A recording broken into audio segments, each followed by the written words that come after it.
Hi, everybody. Thanks for tuning in to the Coaching Call podcast. On this podcast, we'll cover various types of coaching by trainers in sports, martial arts, fitness, and business. We'll discuss each coach's methods to getting the most out of their respective athletes or clients and how they attempt to change the platform in which they coach. Join us on a fun adventure as we discuss unique coaching styles. Coaching is a universal part of how we get others to get something done. Join your host, Raphael, and his guests on this unique journey in coaching. Hi, I'm Sifu Raphael, and this is the Coaching Call podcast. If you enjoy this episode, please subscribe and leave a review. This episode was made possible by listeners like you. Lexi, thank you so much for joining me on Coaching Call. How are you this morning? Thank you so much for having me. I'm great. How are you? Oh, exceptional. Every day I try to get better and better. But one of the things that helps me get better is speaking with someone like you. Awesome. That's a good lead in for sure. Absolutely. So, Lexi, you also have a podcast. You are a person who believes in the holistic health. You're a wellness educator. You're doing so much to help so many people. And I'm very excited to talk to you about all that you're doing. So before we get there, I want to know about little Lexi. When you were, 5, 6, 7 years old, what were you doing? Where'd you grow up? Who would you say at a young age was some of your biggest influencers? So I grew up in Canada. Mm, I still live in Winnipeg. nice. That's where I was born and raised. And if you don't know, it's in the center of Canada and it is extremely cold in the winter and actually Mm, quite warm in the summer. So we have 4 full seasons, but we mm. like to think that if you're born and raised in Manitoba and in Winnipeg, you're built tough because we have to withstand like minus 40 degrees Ouch. Celsius. Yeah, which I think is close to minus 40 Fahrenheit, really, when you get that cold. So Mm, I was born and raised here. And as a young kid, I had a lot of energy. And so my parents put me in gymnastics, they put me in, swimming lessons. I played soccer, I played all different types of sports. I nice. was extremely outgoing. And I was also the oldest child in my family and the oldest cousin. So I kind of grew up kind of taking the lead at a really young age. And I think that kind of just continued all through my childhood. And in terms of people that I looked up to, I think really just my parents, obviously, but also like my aunts, my uncles, my teachers. I really looked up to my teachers. I really enjoyed school. And then my coaches as well. Mm. I love the fact that you have so many people who influenced you.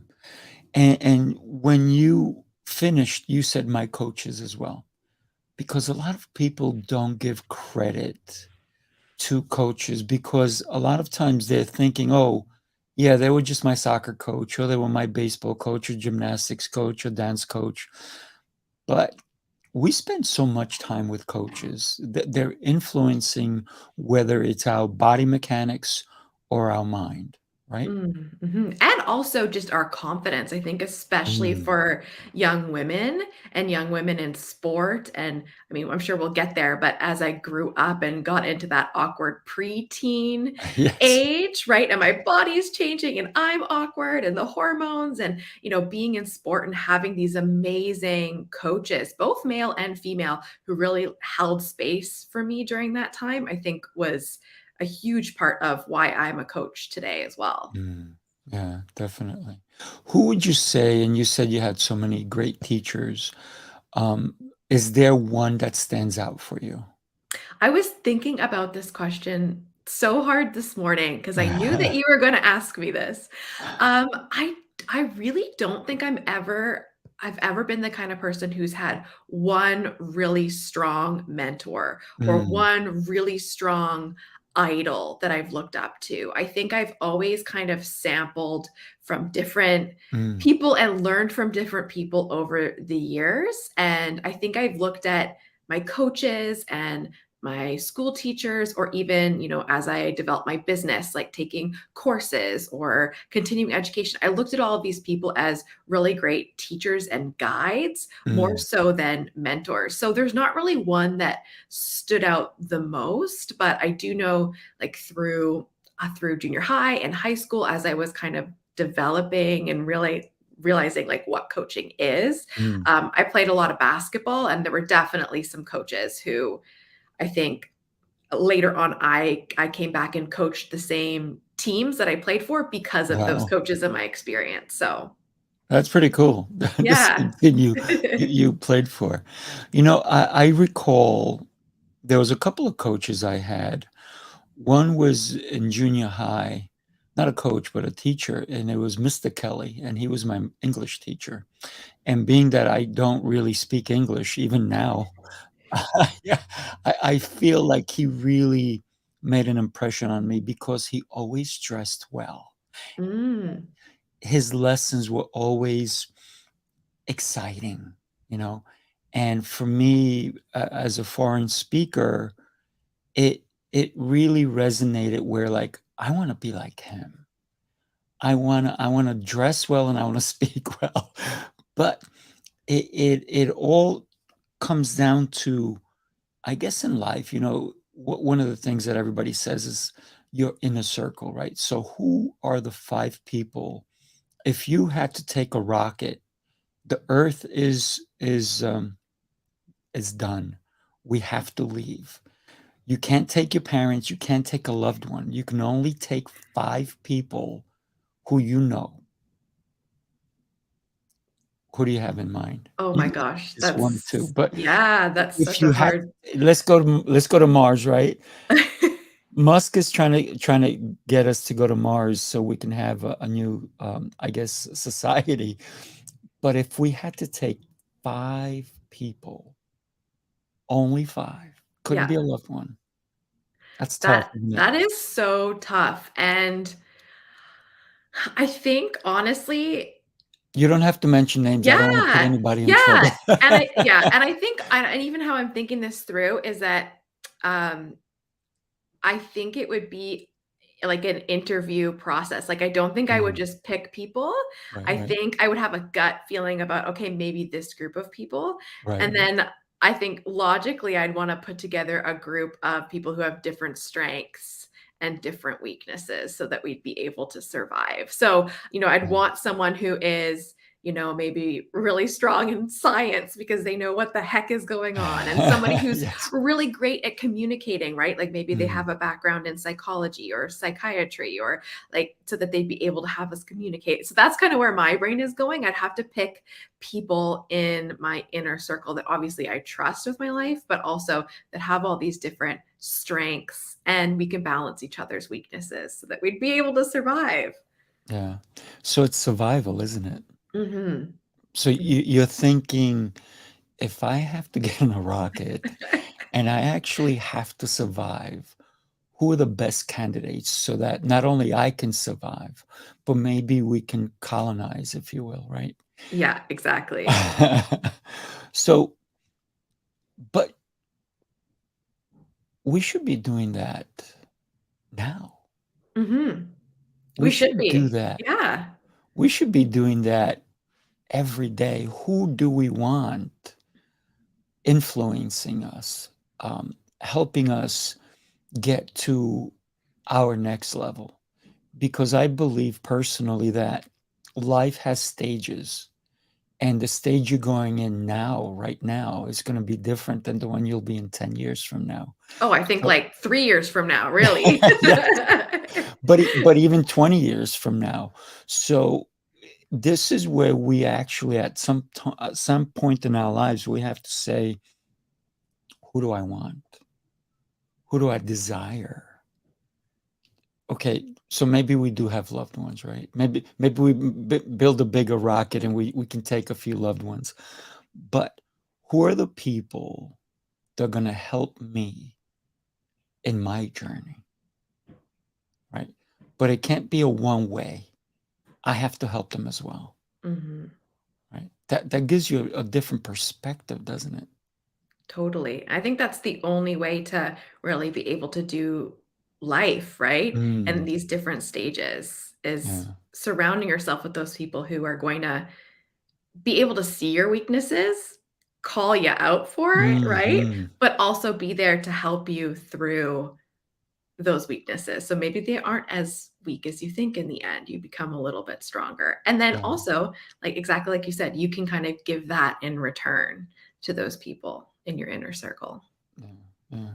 Yeah. This is the first time I've ever brought this up, and the reason I did it is because I can see that you have a bright future ahead of you, Well, right? thank you.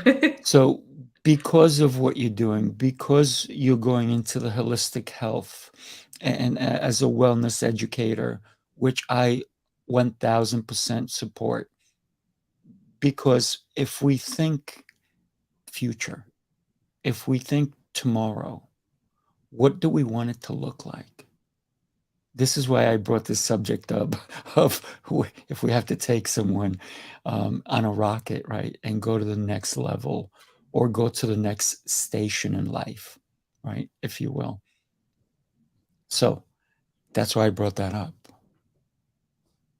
And I knew you would have a good answer because you thought of, I need somebody who understands psychology, somebody who understands the sciences so we can survive, somebody who's strong, right? And when we think about our future, that's exactly the kind of people we want. Mhm.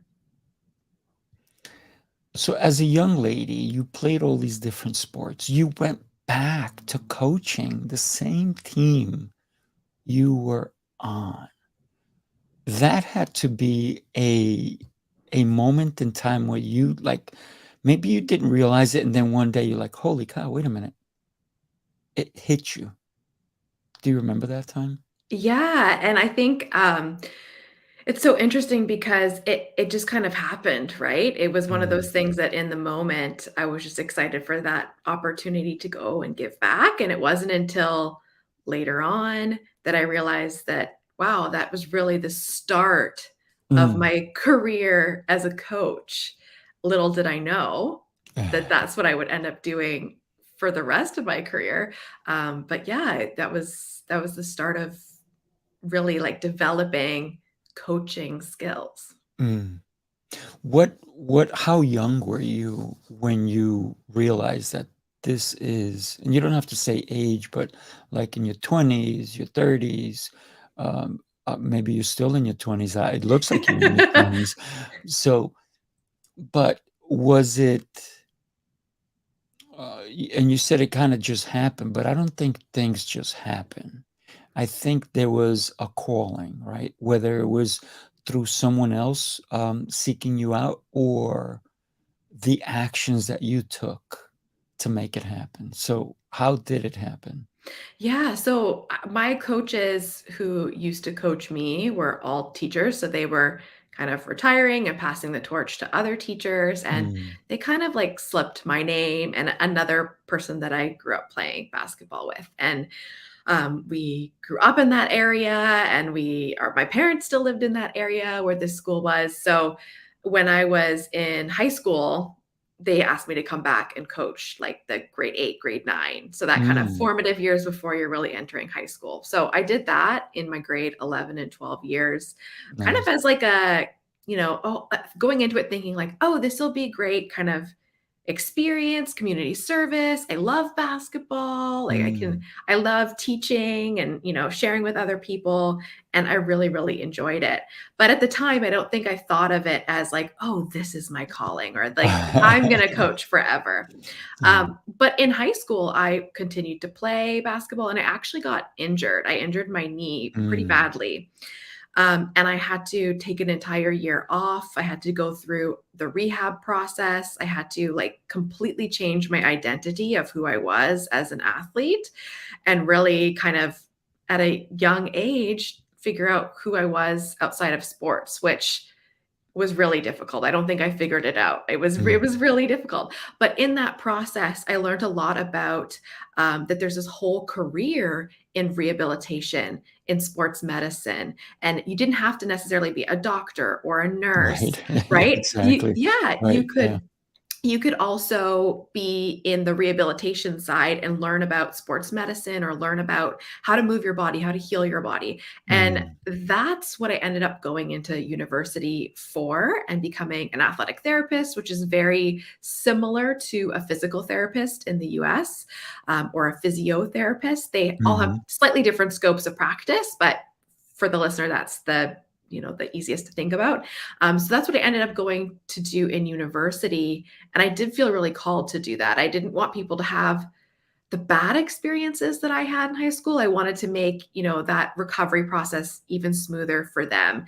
And it wasn't until graduating from that and starting to work with clients that I realized, oh my gosh, here I am coaching again.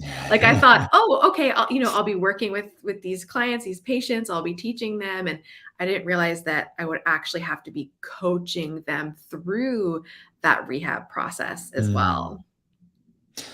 Wow. Very cool, the fact that in high school you were coaching, Mm. right? It's pretty interesting. I also, when I was in high school, I used to go to a different high school and I used to coach gymnastics. Ah. And in my own high school, I used to go in early and coach people on how to swim. I used to teach them how to swim in my own high school. So pretty interesting that you find something that you're passionate about and you follow up with it, and other people see that in you, and the fact that, yeah, you got hurt, but you're still able to understand coaching, where it took you in a different avenue, right? A different, I guess you're going into the mental aspects of it, because with rehab there is that mental aspects. We have to get over that point of the injury, and what happens. Can we fully recover, or what alternatives do we have, right? Yeah, and our motto and my motto when I was in that role was always, we want to build you back stronger Mm, than you were before you got injured. And obviously, I worked with a lot of athletes as well. So I worked with the university football team for 4.5 mm, years and our provincial football team. And so I worked with a lot of people who had that drive and they were kind of going through a similar thing that I went through years ago, which was my identity is being questioned. Who am right. I without my sport, without my talent, and can I come back stronger? But at the same time, I worked with a lot of the general public who we know already struggles to be active, struggles to just have, activities of daily living without pain or without limitation. And that was a whole different challenge when it comes to coaching people on mindset and Mm, the mental side of recovery, because these are people who might not have that inherent like drive and dedication or even just awareness of their body and how it's supposed to feel and how it's supposed to move. So being able to coach someone with confidence and have them have that confidence when they leave you after the injury, that you know what, like I do feel better than I was before, even if I'm 50 and have never really been active my entire life. yeah, yeah. I love I guess the divide, that we have to realize that there truly is between a person who's had a sedentary lifestyle and an athlete, because each one of them has their own idea of pain, Mm, right? As an athlete, my whole life, I I accept pain. If I and usually I'll say to people, and they kind of look at me a little weird, because if they're like, "Oh, this hurts," I'm like, "Oh, you should be so lucky." They're like, "What do you mean?" I'm like, "You're alive. You get to feel the pain. If you were dead, you wouldn't feel that, would you?" They're like, "Oh, you're crazy." Like, yeah, That's a maybe. sign of a true athlete for sure. Yeah, maybe. But, listen, you're so fortunate that you get to experience something, because some people don't get to experience certain things in life. And yes, pain means that you're alive, and maybe your body's telling you, hey, take care of this situation, right? Because a lot of people, especially athletes, they play injured Mm. and they hurt themselves even more because they think that, hey, I can get through it. I'm just going to fight through it. And meanwhile, they don't realize that they may be hurting their ligaments. They may be hurting certain aspects, and they're getting more hurt and more hurt. And then all of a sudden, it becomes such a bad injury that what they love, they can't do anymore, which is a shame. Right? So Mhm. listening to our bodies, and you know this better than everybody, is key, isn't it? Definitely. And I think there's a difference between pain and feeling uncomfortable. Mhm. And I think any personal trainer or anyone who's in a coaching role probably understands that as well. And I hoping that they're passing that on, especially Right. when we're young or somebody who maybe is more sedentary and hasn't been able to push their body limits to figure out what that line is. So Mm. like you talked about, like that pain, that suffering, that's really that uncomfortableness, right? That Mhm. your body is changing, and that when the workout ends, that is going to stop, and you're going to be able to recover. I mean, a couple days later it might show up right in your legs, but Mm. or whatever muscle group you're working, but in general, that's that uncomfortable feeling that brings on change, versus pain is actually that place where we should listen to our body and stop and reassess. Mm. But it can be really blurry, like you said, for athletes who are young, who feel like they have to ride the line. Maybe they're trying to make sure that they're the first line player still, right? And they're not going to get pulled, or there's all these different Mhm. reasons that they might ride that line. But I think as you get older, as an athlete or as anyone, a weekend warrior, really paying attention to that line of, okay, what is that actual pain? Because that is in that territory of injury, versus, okay, is this just really uncomfortable because I'm Mhm. pushing myself? Does that make Yeah. sense? Oh, absolutely, absolutely. One of the things I was reading your bio earlier, and one of the things that really resonated with me is you talk about habits, right? And habit building, and the importance, I believe, in habits, because as an athlete, without the habits, you wouldn't be able to perform. Mm. Right? And a lot of people, you don't have to be an athlete to have good habits, because most people, what do they have? Yeah, bad habits. Or Bad they're not, habits. or we could change the terminology, right? They're not necessarily bad, but they're unproductive habits. They're Mm, not helping us get to where we want to be, right? They're habits that are keeping us in our same mm, place. yeah, or unhealthy, Yeah. unhealthy habits. Yeah. You know? Yeah, one of the things that really fires me up is when we talk about habits, and how we can get someone to change their habits. You know, Mm. I had a client of mine who wanted to give up smoking, and she could not do it no matter what. And I said, okay, so what triggers you? So we go into the trigger part, right? What is it about you smoking? Well, if I see somebody light up, okay, so it's visual. And then if I smell it, so it's now you got the sense of smell. I said, and do you feel like you have to hold something? Yes, I have to hold something. I'm like, okay. So we have those triggers that are working in the favor of smoking.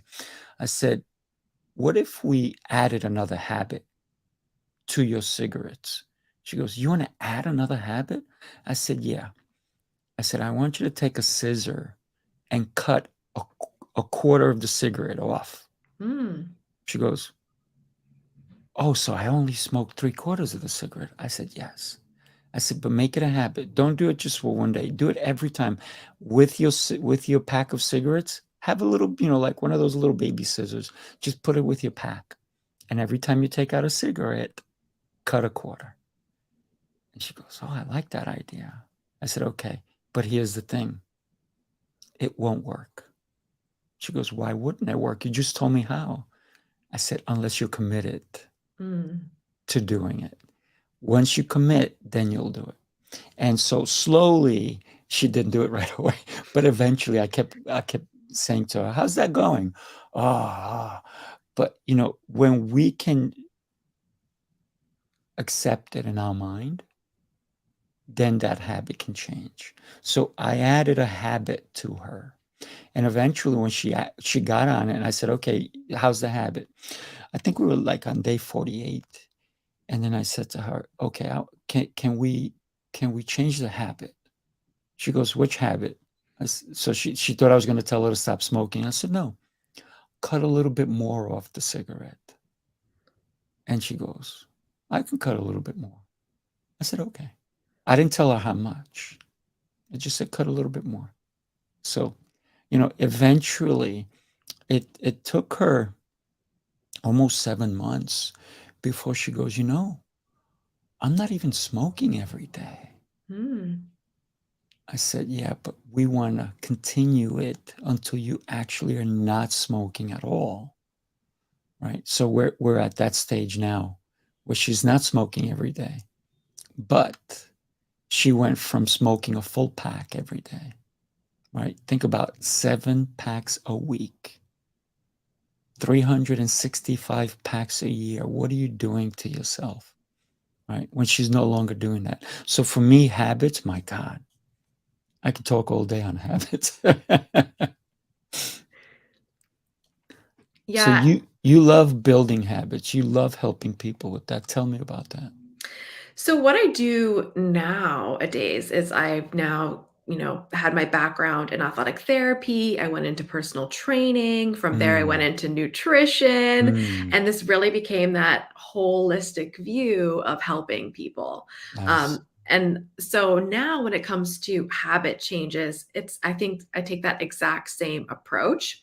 And it's BJ Fogg's Tiny Habits or James Clear's Atomic Habits, two Mm-hmm. fantastic books for anyone in any industry, but particularly if you're a coach. Right. Those should be Bibles for you. They should be Mm-hmm. dog-eared, highlighted. You should be, handing out copies to your clients because they have written amazing books on habits. And when you get to the core of habit change, it's exactly what you explained. It's not going cold turkey. It's not 21 days to make a habit. I And know. it's not trying to do everything all at once. So when we're trying to change, especially our health habits, they're so ingrained in our lifestyle. They're Mhm. so ingrained in our circle of influence. They're so ingrained in years of behaviors and patterns that we're not going to be able to go cold turkey and we're not going to change the world in 21 days. Mm-mm. So I love to go on habits the same way that you took the approach of let's start really small. Like what seems actually realistic and attainable. So for Mhm. example, a lot of my clients are like, I want to start working out again. I want to be able to, get to the gym. Okay, how many days a week do you want to get to the gym? 5 or 6. Okay, how Mm. long has it been since you've been active? Yeah, right. Well, other than walking and like a workout here and there, a couple years ago. Okay, Mm. so it's going to take a lot of dedication and motivation for you to all of a sudden wake up and want to go to the gym 5 days a week. I mean, I have a habit of going to the gym, and there's some weeks that I don't make it 5 days a week because of Mm. life or circumstance or lack of motivation. Mhm. So, why don't we make it more realistic? Is there 2 days that you can fit it into your calendar? Is there a friend that you can go with that will keep you motivated to go? Is there classes that you can sign up for and the coach or the instructor knows that you're going to be there, right? Like, Mhm. again, building all these little things around a tiny, small habit to start with, and Yeah. then you can build from there. So it's exactly what you did with the cigarettes, except now we're talking about building healthier habits. So you can do the same thing, right? You can dial back an unhealthy habit. Like if you have ice cream every night for dinner, like after dinner, can we dial that back to half the week and then a couple times per week? Or can we change the portion size of that, Mhm. right? And kind of dialing back those bad habits. And when it comes to putting in good habits or replacing with good habits, starting small and then building up as your confidence grows. Yeah, I love it. I love it. Like I said, I think you and I can talk about habits Forever. because I believe that our habits can definitely have a huge effect on the way we do things every day. And being just aware of what we do can become a habit, right? So one of my habits is realizing what I'm doing. I made that a habit so that I'm always paying attention to what I'm doing. This way, I'm in control, not my habit. So talk to me about why, and I want to talk to you about your show, right? Mm. What motivated you to start your show? And then tell us a little bit about your show and what's the name of it, and how can my listeners come and start listening to your show as well? Yeah. So the podcast that I am working on now is called Modern Rising.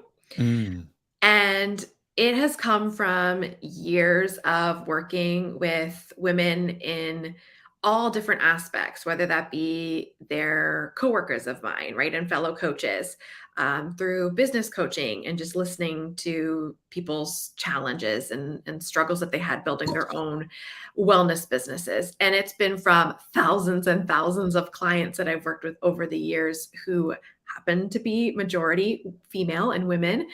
And the one thing that I think I found was lacking was this space where we can truly tell our full story, the good, the bad, the ugly, and then also how we evolved and got out of that time in our life. mm, And so this could be at something as simple as like a traumatic birth experience or an illness or losing a loved one. Or it could be something like coming from, sitting on the couch to running your first half marathon. Any story that you have that was profound and changed your life, that's the stories that we're starting to tell on Modern Rising, and really getting into like the nitty-gritty of the mind, the body, what really was that, rock bottom for you in that moment, and then how did you start to change and evolve? What tools did you use? Because I think when women are sharing their stories really, truly, and authentically, someone out there is going to listen and find hope. Maybe they're going through the same thing. Maybe they know someone going through the same thing, or maybe they just resonate with the courage and conviction to change their life. And so that's the main kind of focus of Modern Rising. And then in amongst those episodes, I'm going to be talking a lot about what I've learned as a holistic health educator. So, holistic nutrition and movement, functional movement, and mm. also the wellness side. So, stress resilience and stress management as well. I love it. I love it. So how often by the way, we have it up there, anchor.fm/modern dash rising, right? Awesome. Yeah. So is there any other links that anybody can come and find you? Yeah, just the website is themodernrising.com. Cool. So you can go there, and the show has just started. We've like recorded all these amazing episodes. So this is a perfect time to go and subscribe, because weekly there's going to be new episodes rolling out now. So it's a great time to go and listen, and it's available on all your favorite podcast platforms. So Nice. yeah, you can go to the website, you can go to that link there and listen, or on Instagram at The Modern Rising. That's it right there, right? Themodernrising.com. Yep, exactly. Good. I'm trying to promote you and make sure that I people follow you. appreciate it. Thank Yeah, you. absolutely. This is why we do this, right? We try to help one another. For me, it's always, like I told you, I try to level up every day through the conversations that I have with amazing people like yourself, where you are making a difference. So, who would you say in the modern rising world would be your ideal guest? Mm. Someone who is willing to authentically share their story for the Mm, sake of sharing what they've been through. mm, I'm really trying to bring on particularly women who have a story to share. Maybe they ended up, creating a business out of what they learned or teaching what they learned, but the point of the show is to share your authentic story and really get vulnerable versus pitching services or Right. pitching, right? So that is really the tune that we want to go with on this show, which is a little bit different than what I've done in the past on previous podcasts that I've had. Mm. So anyone who's really feels like they've been through a rock bottom and been able to grow and evolve and come out the other side, you're a perfect guest. So if you have a story that you want to share, something that you think other people resonate with, if you have resources to share that you learned along the way, then you're a perfect guest. So I know that's very vague and very broad, but really we're trying to get as many different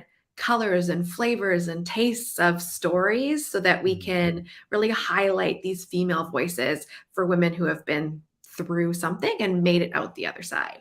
Yeah, I consider them Phoenix Rising, right? That's Uh, exactly, you nailed it. That's exactly the concept, right? It's like that phoenix rising from the ashes. mhm. I've been fortunate to know so many women like that who truly hit rock bottom, whether it was through abuse, homelessness, being adopted, all these different things, and the triumphs that they've had in their lives. And Mm, it's just amazing when you can hear what someone would normally just sink in a corner and just cry themselves to sleep and just never want to wake up, but they didn't. They truly, came out on top. And sometimes the beauty is if they took no prisoners. I mean, mhm, literally took no prisoners, because they realize that, holding on to the negativity is holding on to a prisoner. And if you're trying to advance to another level, a different space, you can't take them with you. So hold no prisoners, right? March forward and be amazing. And my gosh, it sounds like an amazing show. I can't wait to hear it. Yeah, and I think that's exactly the interviews that you'll hear upcoming. A lot of women have kind of echoed that of the you have to put your own oxygen mask on Mhm. before helping others. And sometimes you can't put the other person's oxygen mask on for them if they're, flailing and they don't want it, right? So Yeah. sometimes we have to march forward in order for us to evolve. Doesn't mean that we can't look back and support and be loving and share light and wisdom, but sometimes we have to make those choices just to move forward for our own evolution. And that's really been a strong theme, at least for this season's episode so far. Yeah, love it, love it. I was a junior lifeguard in high school, and the only reason I was junior is because I was under 18. So, but one of the lessons that we needed to know in order to save somebody's life is that we may have to knock them out because they're Mm. flailing, like you said, And they're and panicking. they're going to pull you down and they're going to drown you. And so in order to save them, we would have to knock them out and then take them to shore and then revive them. But when we think about all the people in the world, and you said it, sometimes it's not about putting the oxygen mask on someone else because they're going to bring you down, right? Mhm. So maybe it's okay if they pass out a little bit, then you revive them afterwards. Totally. So you also help people understand, because you have a toolbox with stress, right? So what is it that you carry in that toolbox of yours? And how heavy is that toolbox? Oh man, that It's toolbox got is wheels, right? always, yeah, I mean, I think I have multiple at this point, but Mm, I think talking about stress is something that I'm really passionate about because, well, A, it's something that affects all of us in today's mhm, society. It's something that's not gonna go anywhere.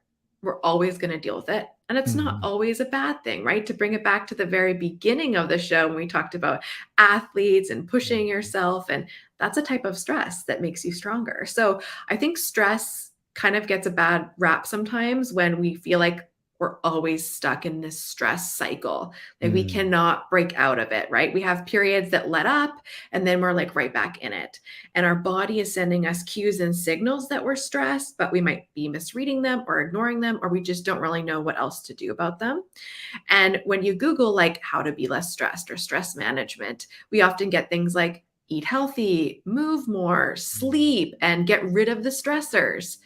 But that step blog post isn't really realistic for most people when they're in fight or flight or freeze. mhm, So that's why I'm so passionate about talking about it, because every single client that I've worked with over the years has gone through a period of stress. The women that I'm talking to on the podcast have gone through tremendous stressful periods in their life, right?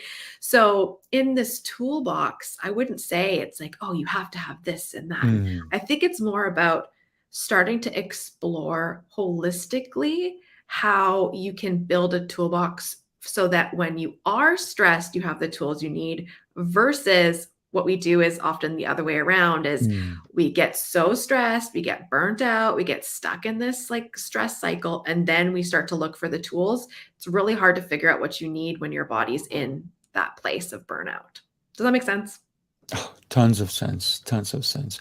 It's also when we think about our muscles when they get stressed and you push upon them, that's when we get the injuries, right? Mm, So we have to listen to the stress.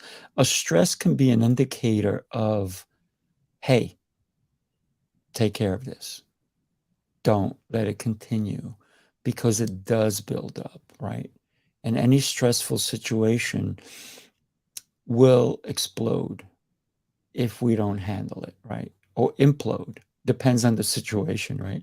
Whether it's internal stress or external stress, we do have to be able to understand it. But I think the most important thing sometimes is to ask for help, right? yeah, asking for support is a big one. And again, like especially for women where traditionally, and I mean Mm, studies even still show this, that they are taking on so many different roles at once. And especially if they are females who are working full-time and full-time mom and full-time, caregiver for loved ones and running a household. And we wear all of these titles all the time. mhm, And it's kind of been ingrained in us that that's just the way it is, that we don't really shouldn't ask for help really.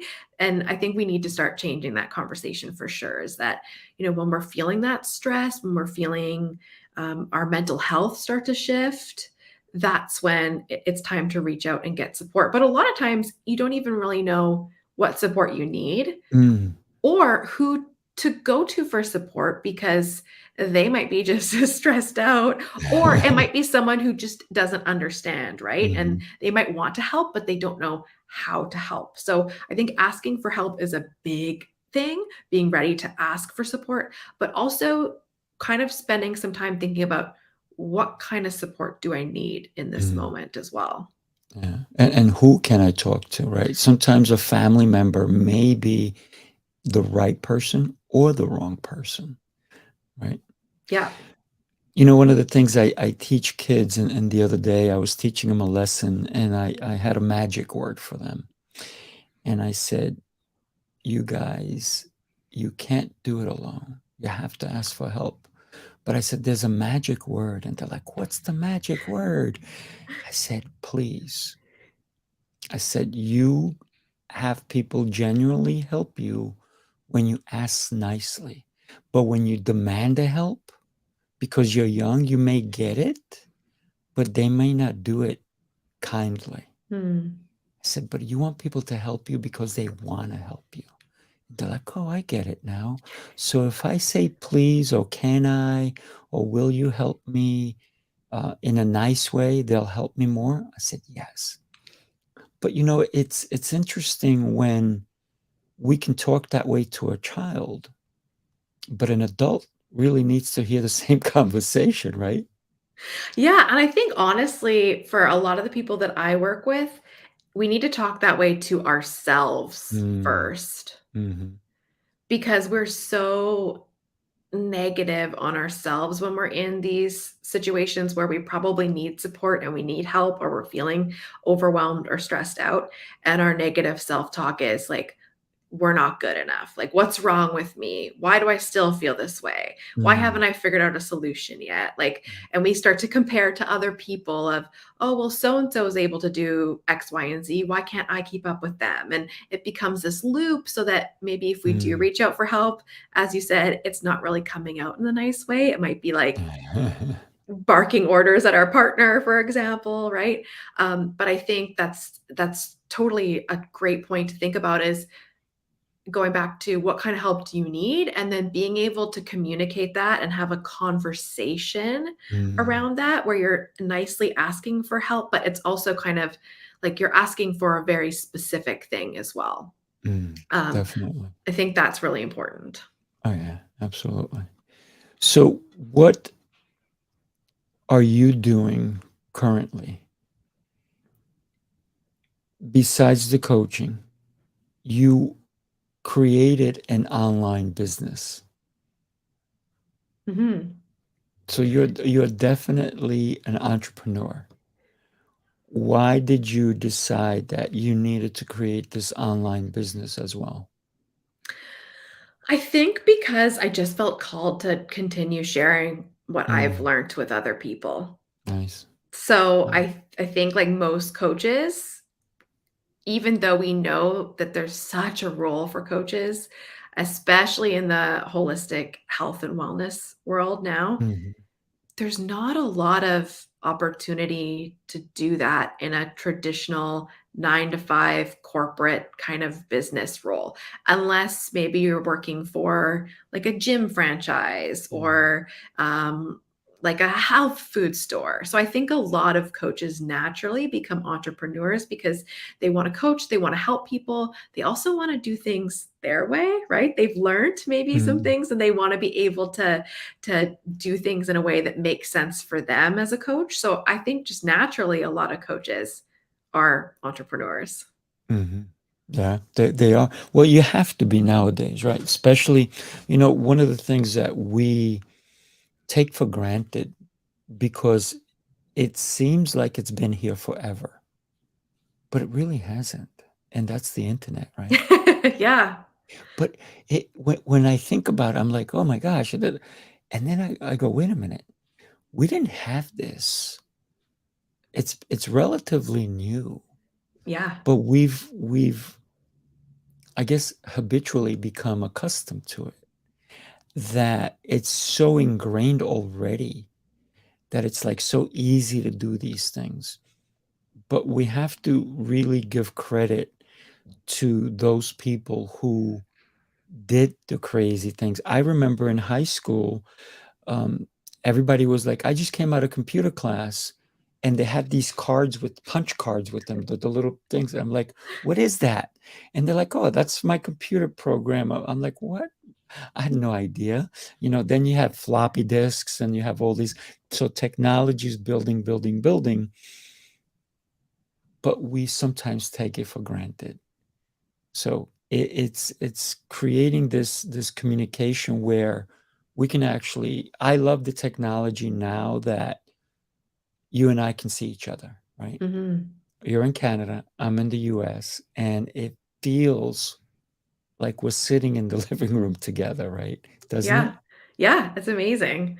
I It think, truly is. especially after the pandemic, that's when or during the pandemic, right, is when for entrepreneurs and this online world really opened up for us as Mhm. well. Because now all of a sudden, even traditional business models that weren't online were now online. And people who had no idea what this video conferencing thing is, right? Like, I don't know when Skype started, but Skype's been around for a very long time, and then Zoom as well.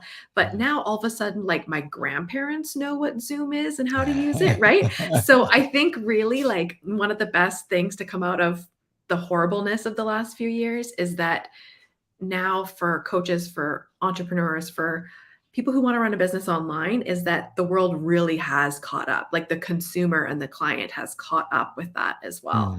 Yeah, it is a beautiful thing. You know, when we think business, and I love business so much, but Skype lost their connectivity, if you will. They Mm, did not get on the, consumer aspect of what was needed. It was more like one in a few, like I remember before Zoom came out, I've done Skype calls with it, and it was like all broken up and all this kind of stuff. And you're like, what? I can't hear you. I can't do, but then Zoom really kicked it up a notch. And then right now, you and I was doing my podcast when I started, I was doing it on Zoom and then went to StreamYard. And there's other platforms as well who are now chasing StreamYard. There's other platforms who are chasing Zoom. mhm. But each one, like Blockbuster, is gone, Yeah. right? And it was understanding business. It's really truly understanding our clients, right? And so when you do your online business, and I'm assuming you're doing, and I don't like to assume sometimes, right? Because we know that old saying, but are you doing where it's a virtual world as well, where you're using the the the technology, if you will, to help your business grow? Yeah, it's all online now. At Mm, one point, I was in person. Back in 2018, 2019, I did a lot of in person still, and mm, then I did some in person, some online, and now in the world we live in, everything is virtual, and I find even people who live in the same city as me prefer to do virtual now because mhm, everyone is just so used to it, right? So right. I think taking advantage of things like Zoom or Voxer messaging, Mhm, where you can message with your clients back and forth without them really having your personal number, right. is also great.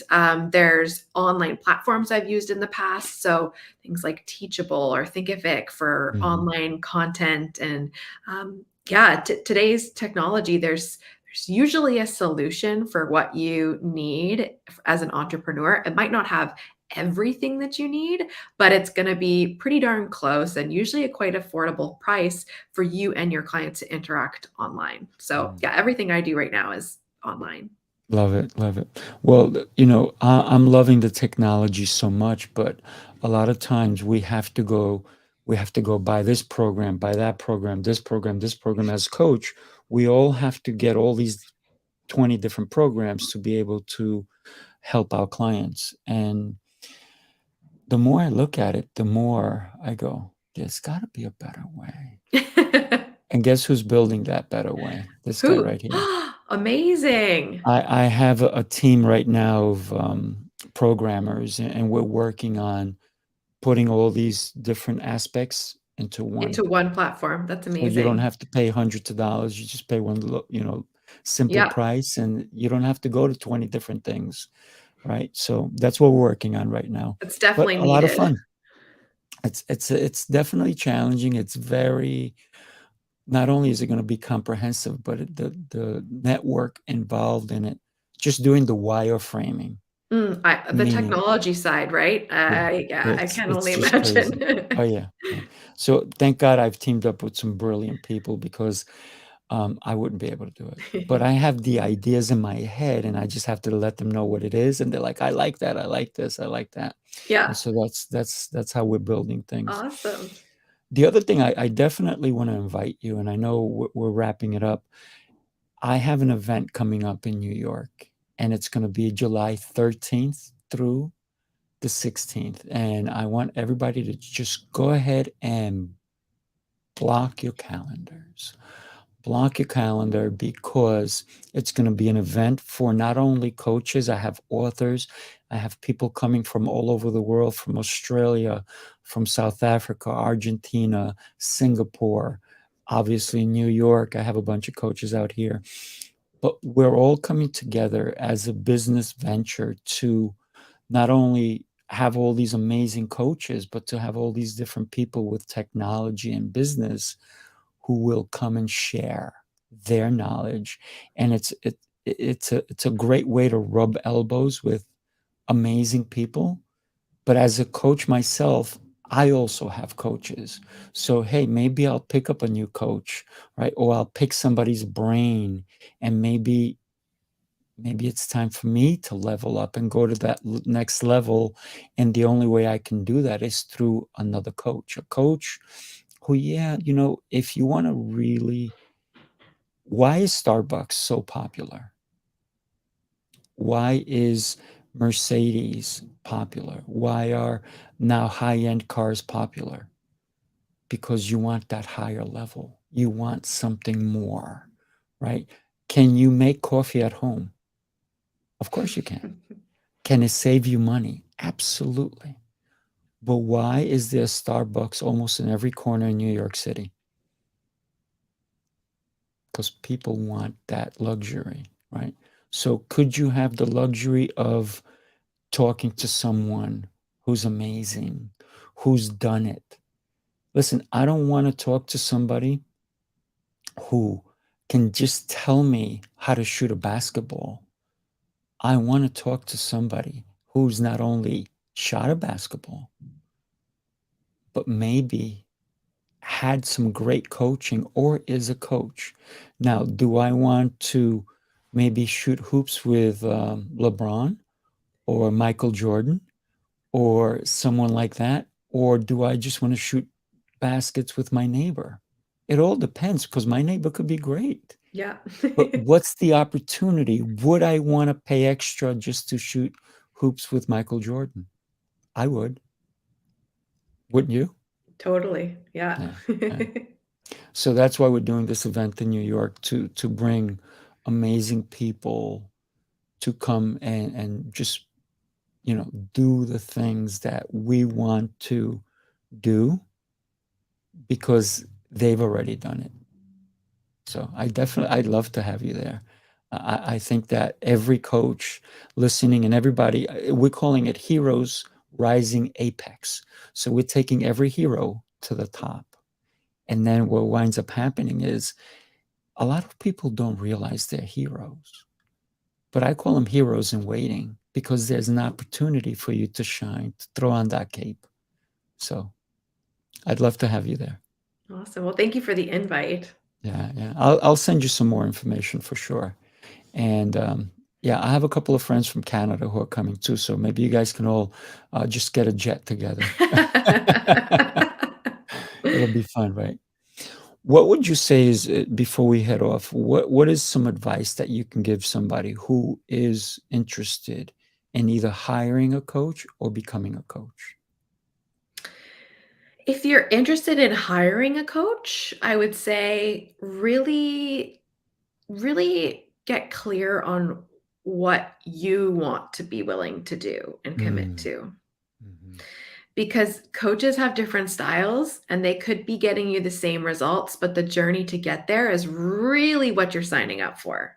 Yeah. People think that they're signing up for the results, but really what you're signing up for is the journey to get there. Mhm. So I would say if you're looking to hire a coach, just, on the internet in today's day, you can kind of like stalk the coach a little bit. You can see what their personality is. You can listen to a podcast. You can watch a video. You can, see what their clients are saying about them and Mm, see if that's the kind of journey that you want to go on. And for anyone who's wanting to become a coach, the best advice I can give you is you don't have to know everything to get started.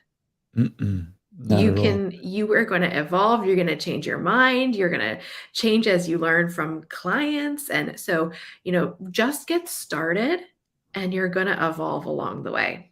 Yeah. And if you want a great coach, definitely reach out to my good friend. When we think about a coach who has done it, Lexi has done it.